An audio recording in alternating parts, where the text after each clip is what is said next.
Hey there, it's Tom Ryan, founder and CEO of ICR. Before we get into the next episode, I wanted to ask that you subscribe to the show. It'll help us get even more unique and interesting guests on the podcast and in turn continue to educate management teams and the growing ecosystem that creates value for fast-growing private and public companies. And while you're at it, head over to Apple Podcasts and leave us a 5-star rating. Very much appreciated. Everything Weight Watchers has built for 6+ decades is more relevant today than it ever has been in a world of medication. Weight Watchers became one of the most trusted brands in the world, let alone in the weight loss industry, because they emphasize the importance of a human connection. Now medications like GLP-1s have completely changed the weight loss landscape, and Weight Watchers is adapting their product offerings and platform to meet the moment.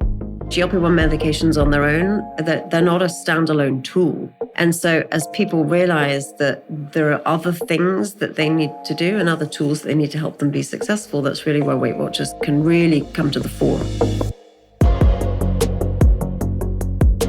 My name is Tom Ryan, and this is Welcome to the Arena, the ICR podcast.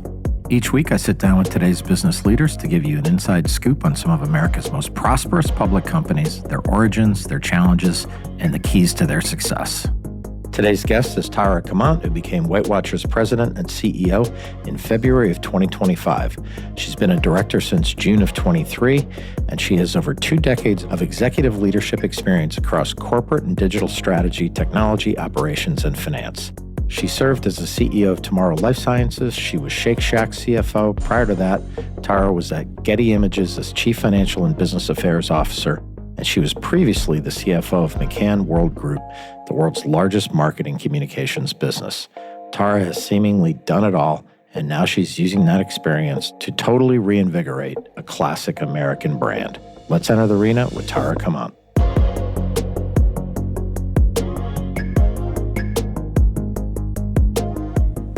So Weight Watchers is a brand that I think everybody knows. Maybe give us a brief history of the brand.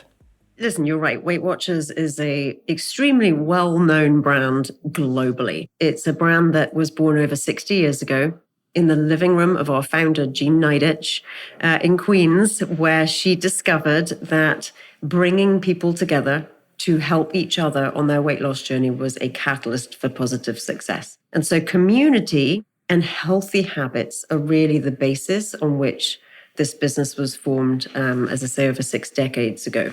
They still underpin the business today. Yep. But as you know, the world has changed a lot, not least in recent years with GLP-1 medications.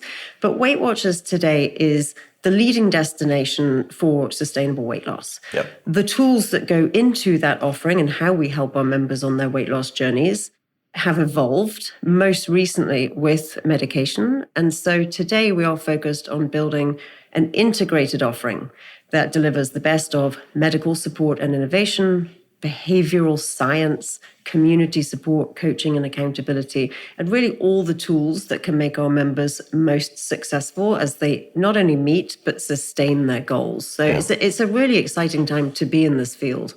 I think when you look at the average portfolio manager, someone who's looking at stocks, they hear Weight Watchers, they have a legacy memory of something. Just so people who maybe haven't locked into Weight Watchers lately, what's happened over the last few years and where does the company sit today?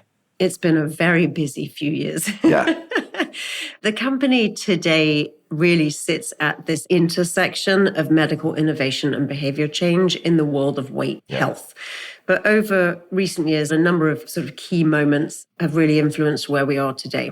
As GLP-1 medications, which have been around for, a couple of decades to treat diabetes, but as they became approved for weight loss in more recent years, that was a very significant shift in the landscape in which we operate in terms of now having additional tools to help people be successful. We reacted pretty quickly to that. We acquired a telehealth business almost 3 years ago. Yep, I saw that. Called Sequence. It's now part of what we refer to as our Med Plus offering. And today now, almost 3 years on, we have almost 700 clinicians in that part of the business, helping people manage their weight and providing them with access to medication where appropriate. But that's not all, right? There are many pure play telehealth providers out there in the marketplace. Yep. Weight Watchers is a lot more than pure play telehealth. You can actually get your prescription from anywhere, and Weight Watchers is still there to help you. Yep. In a world that is changing and innovating as fast as this one, and a marketplace that is as big as this one, it's really important for companies to be able to invest, to innovate, to not only keep up, but in Weight Watchers' case, to continue to lead. Yeah. Over a couple of decades, the business had accumulated a significant amount of debt through a series of various sort of financial transactions. Yep. And we made the proactive decision at the beginning of 2025 to restructure and reorganize our capital structure so that rather than the vast majority of our free cash flow going to service this very heavy debt load, that we actually could free up some capital to invest in the business moving forward. We came out of that process in the middle of last year. Yeah. And the business is really now at the beginning of this exciting next chapter with capital available to it that it hasn't had for a while, to invest in the brand, invest in our product offerings, invest in our international markets. And you're seeing a lot of that start to come to bear, particularly over recent weeks as we've launched new products and we've relaunched our brand and various other things. You're on offense, which is a good feeling, right? That's exactly right. You know, it's good for the mindset of everyone that works there. And, it's like everyone's like feeling great. That's so great to hear. Yeah, it's an exciting time. You talked about the positioning of the company before, and I think it's maybe worth revisiting because what struck me in reading prior to the podcast is the human connection element. You know, it is a crowded space. Everybody seems to be coming at like weight loss and health from a different angle, whether it's like a wearable or this or that. Mm-hmm. Maybe talk about the positioning in there. What are you doing that no one else really does? And where do you fit in the landscape? Yeah, it's a great question. And it's actually exactly why I started by talking about where and why the business was born, right? This is a business that has been built on human connection for more than 60 years. And the reason that is as important today as it was then is because that human connection makes people more successful on their weight health journeys. So it is a critical piece of our positioning and our offering moving forward. I mentioned we have 700 or so clinicians. We also have 3,000 coaches in the field. So we still run about 20,000 meetings a month for our members. The majority of those are in person, but you talk about the digital ecosystem. We are also fast growing our virtual offering. And again, in the interests of meeting our members where they are and providing them opportunity to benefit from that coaching and that accountability and those really the shared journeys where, particularly again with GLP-1s, this is a relatively new moment for many, many people. So the human connection is key. What's exciting is everyone's talking about medication disproportionately and understandably so, because really these are incredible scientific innovations and some of the results are game-changing for many, many people. But when we look at our own data and look at our members who've been prescribed a GLP-1 medication, at the end of 12 months, those members, if they have engaged in our support program, so the coaching, the behavioral lifestyle changes, the healthy eating, healthy movement, healthy human interaction, they lose 30% more weight than those who don't engage in that program. So the data is really backing up the positioning. But the way we're thinking about it is that everything Weight Watchers has built for 6+ decades is more relevant today than it ever has been in a world of medication and is really the wrapper that goes around these medications. Yeah, I was reading that users of the GLP-1s and those that use the Weight Watchers platform report a higher quality of life, and 90% surveyed expressed an interest in joining a community support program. Exactly right. That's like a mind-blowing statistic. 9 out of 10, right? 9 out of 10 people. It shows you're doing the right thing, right? Exactly. Yeah. And I think it also shows an evolving consumer. You know, the consumer has changed dramatically over the last number of years, probably decade. And we've fortunately moved from a time that was yo-yo diet culture into a much more educated consumer focused on long-term health. And I think as education around these GLP-1 medications also continues to increase, people are going to more and more understand that the healthy habits, GLP-1 medications on their own, that they're not a standalone tool. And so as people realize that there are other things that they need to do and other tools that they need to help them be successful, that's really where Weight Watchers can really come to the fore. How have you worked with companies like Novo Nordisk and some of these others as GLPs have come out? There's, talking about the oral medications versus the shot, which is probably a big deal. I saw that Novo is going to be distributing this stuff through Amazon pharmacies and there's a lot going on, but I know you're in there in the beginning working with them as well, correct? Yeah, absolutely. We have collaborations with both Novo Nordisk and Eli Lilly. We're also integrated, you mentioned on Amazon Pharmacy, we're integrated with the Novo Pharmacy, Centerwell, the Lilly Pharmacy, Lilly Direct, and Amazon Pharmacy, really in the interests of delivering the easiest journey for our members, from seeing a clinician to actually getting their medication and being supported. So we're excited about the latest innovation from Novo, which is the oral medication. So moving from an injection to a daily pill. Yep. We are a week into that, I think, at this point. TBD. So TBD, but it can't be bad, right? It has to be positive. I think that's our working assumption is that it's going to work. It's going to expand the market. I think it's going to expand the market. There's a lot of people that don't want to take an injection. Yeah, for sure. The injections need to be refrigerated. Yep. But time will tell. But I think the pill is going to be an exciting next chapter. And we were operational from day one because of our partnership with Novo. We're a recognized care provider by Novo. And so we've always really sort of maintained those clinical standards as it relates to prescribing branded medication. Yeah. Switching gears a little bit, I know you did a rebrand. Maybe talk about that. What are you looking to accomplish with that rebrand? Weight Watchers has been quiet for a few years. Yeah. Right. And I think it goes to that whole, are you on the front foot or not? And we're back on the front foot very, very, very intentionally. If you're in New York or LA or Chicago right now, you will see a lot of Weight Watchers activation on the subways and yesterday across Grand Central and on the highways. It's diet season. It's certainly a season where people are more motivated to reset their health goals. But this rebrand is, whether it's the positioning of the company more generally, the rebrand and how we are showing up and what that positioning is, and then the product that we're offering, all of these things are sort of culminating in this moment as we enter this next chapter for Weight Watchers. The rebrand is bold, it is modern, but it does not leave our past behind. It leads into some of our legacy look and colors and feel, but it also, for the first time, really positions us as an expert in the medical space.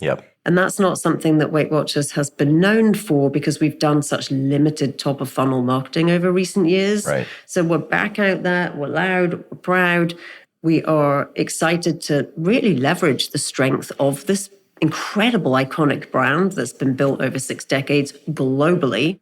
So leaning into our foundation, our results, our authenticity, our trust, but also the innovation. And Weight Watchers has actually always followed the science, and this medication chapter is no different, but really building our presence in that space. Yeah.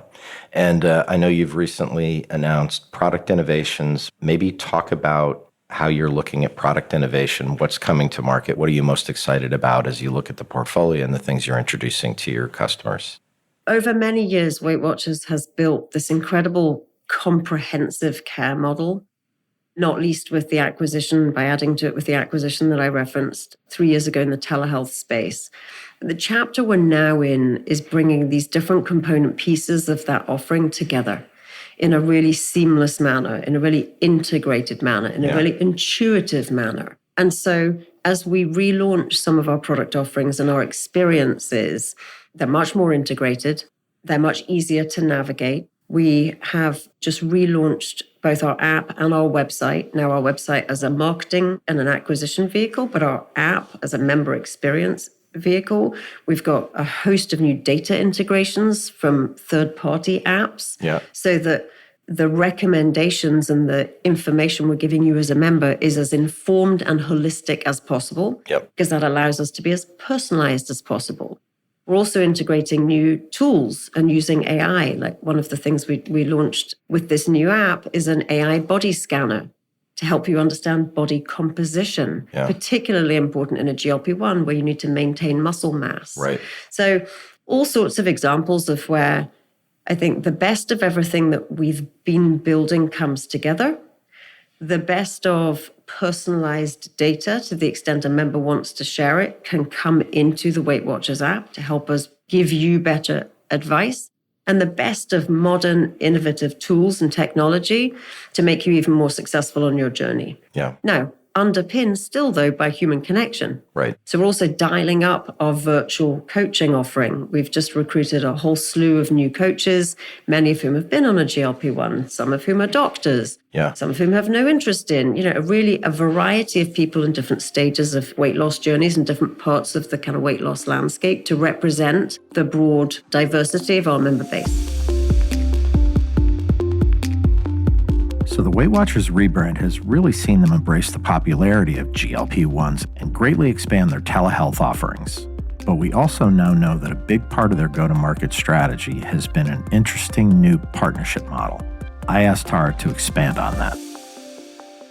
One of the parts of the new experience is a fitness partnership. Whether you're on a GLP-1 or not, strength training is increasingly important. Yep. We actually launched our first dedicated women's health program at the end of last year, our menopause program for perimenopause or menopausal women. And so whether it's the menopause program, GLP-1, or more generally, these types of partnerships help us deliver curated and specialized programming into those experiences. So you should expect us to continue to engage in exciting partnerships where we can add it into the ecosystem. Yeah. We have other types of partnerships too. In the UK, we have a partnership with a telehealth business called Checkup, where they effectively provide the prescription and Weight Watchers provides the rest of that comprehensive care model. So we're a very sort of open architecture, if you like, company from a philosophical perspective. Your phone is ringing with people interested to be a part of the platform. And, you mentioned the UK. What's the total addressable market for what you're doing? It's got to be so gigantic, right? It's huge. Yeah. No, this is a big market. And look, the need for weight health and the need for us to tackle the global obesity problem is just that, right? Yeah. It's global. So the market is huge. Over half of US adults today are eligible for GLP-1 medication. Yeah, so crazy. This is where the footprint of Weight Watchers can also really come into play. We've been in many of these markets around the world for more than 50 years. So the brand is strong in these markets. Now, yes, needing to be repositioned in terms of entering the medical space. But the UK is one of our largest markets, most important markets. But again, we're in Canada, Germany, France, and a number of others. So this is most definitely an international opportunity as well as a US one. Maybe talk a little bit about marketing. What always pops into my mind is that celebrities have played a big role in the past with Weight Watchers. Are you pivoting more to social media content or away from celebrities, or how do you approach marketing right now? Yeah, it's a great question. And I think we're taking a really fresh look at how we approach marketing across the entire funnel. And that's something the company hasn't really been able to do to a sufficient degree over recent years. It is when we talk about being out there and being very loud now and being sort of everywhere. We've been much lower down the funnel for the last couple of years in terms of sort of direct response and directly attributable channels. And we're back up at the top, and we're on TV, and we're on outdoor, and we're on podcasts, and we're on audio and the rest. Yeah. And the reason that's important is the brand is a very powerful one. And so we need to now rebuild the organic flywheel, not just the paid marketing flywheel. Right. So whether that's leveraging a celebrity or not, we launched our menopause program with Queen Latifah in the US. So there's still certainly a role that celebrities can play, and we welcome that and those types of partnerships. Yep. But brands that are the most successful tend to be the ones that are the most authentic. And the ones that are the most authentic are the ones that are most trusted. And in our case, leaning into telling real life member stories is a really powerful way for us to go to market and for us to think about how to really share the benefit of the full Weight Watchers experience. But even at the top of funnel, you're seeing, around these cities are real members on massive digital billboards and on TV and doing the same with our clinicians too. So you see our doctors out there being heavily promoted by us right now. You've got like an army. We've got it, and by the way, the results that these people have achieved in this program are incredible. Yeah, and they're so proud of it. They're so proud of it. And these Weight Watchers communities in particular have changed their lives. Yeah. And their success on these journeys from a health perspective has changed their lives. Yeah. And so that's a big shift in our marketing, is really leaning into the power of actually our results and our member base. Yeah. But, I'm sure we'll have a lot to learn, and you should expect to see us continue to evolve there. Influencers and creators is an important channel for us now. It always was, but disproportionately now. People spend a lot of time on social. I hadn't noticed. We all try and spend less time there. But again, influencers and partners who are real, right? Who've been on the program, who really understand the program, and who've been on their own journeys and not just sort of signing up a celebrity for the sake of signing up a celebrity. That's not really something that we're interested in. One thing I'd love you to talk about, I think when you hear Weight Watchers, everybody thinks B2C, but there's a B2B component to Weight Watchers, which I thought was super interesting. Maybe you can talk about that as a growth opportunity and what you're doing in kind of B2B, going into organizations and helping them potentially. Yeah, absolutely. So we've always had a B2B part of the business. The vast majority of the business is D2C. Yeah. But we have hundreds of relationships with employers today. Employers are increasingly under pressure to cover the cost of these medications. For sure. The breadth of the health issues that come with overweight and obesity are very real to all people who pay for health insurance and healthcare costs, not least employers and health plans. And so how we can plug into that is something that's always been a real opportunity for the company. We have relationships with employers, with insurance providers, and that's something that we see as a long-term growth lever for the business. We've recently launched a new program that actually helps employers split the cost of medication. So if they want to contribute some of the cost, but the employee can contribute others. And so continuing to innovate there, because over time, as prices of these medications come down, they become more accessible for consumers on a cash pay basis, but they actually also become more accessible for payers to cover them as well. So really it's tailwinds in both spaces. Interesting. You mentioned in one of your answers, we talked about AI, but I think it's just worth spending a little more time there. As I was reading and preparing to talk to you, the one thing that I thought was kind of contradictory is technology and the human connection. How are you using AI and technology while preserving that human connection? Well, that's the million-dollar question, right? That you presumably ask everyone in every context. Yeah. So AI is this incredible unlock. I know. Right? Do you have people just sitting around thinking about that one thing every day? You have to. So we're super excited about AI, and particularly in a chapter where we are innovating as aggressively as we are in our digital experiences and in our end-to-end holistic experiences for our members. So I mentioned the AI body scanner as just an easy, tangible example of where we can provide an easy-to-use tool that delivers important information that helps then feed into what you should be doing and the types of metrics that you should be managing and protecting. Like crunching data, like learning more about your customers and trends and geographies. And like there's so much information I have to imagine that have that's exactly right. And so AI, one of the reasons that we rebuilt so much of our technology infrastructure was to much better set us up for integrating and leveraging AI capabilities moving forward.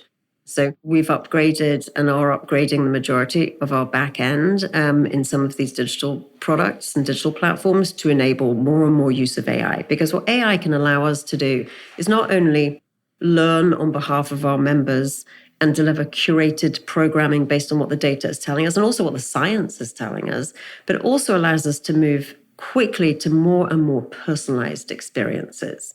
And those aren't at the expense of human connection, by the way. This is all additive. Could enhance it, actually. Absolutely. These are all additive and they all play together. So we're really excited to be leaning into that too. Yeah. We're sitting here in January of 2026. You know, I always think that companies can only accomplish like one or two or three great things every year. What are you most excited about when you look at calendar 2026? What are you working on that you're fired up about? We are super excited about 2026. Yeah. 2025 was a roller coaster year, right? With a massive capital structure reorganization, an influx of new talent at the leadership level, and really a resetting of the whole strategic positioning of the company. 2026 is now about execution and really walking that talk.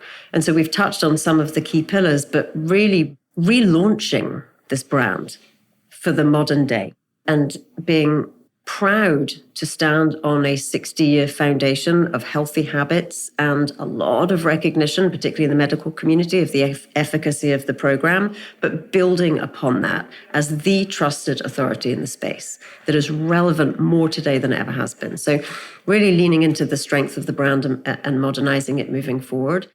Also, as a double click on that, repositioning the brand as a medical authority in the space. So absolutely critical. So that's one of the main things that we're focused on. And then the other, again, we've touched on pieces of this, but is building this unified, integrated, intuitive member experience that leverages the best of digital tools, the best of human connection, the best of, evolving AI, the best of community and coaching, but also access to prescriptions, and building that in a way that is set up to be easier and easier for us to meet our members where they are and set them up to be more and more successful on their journeys. So heavy brand and marketing and product innovation focus, but in a increasingly medically centric world and with medically centric positioning as the science continues to just deliver these incredible opportunities.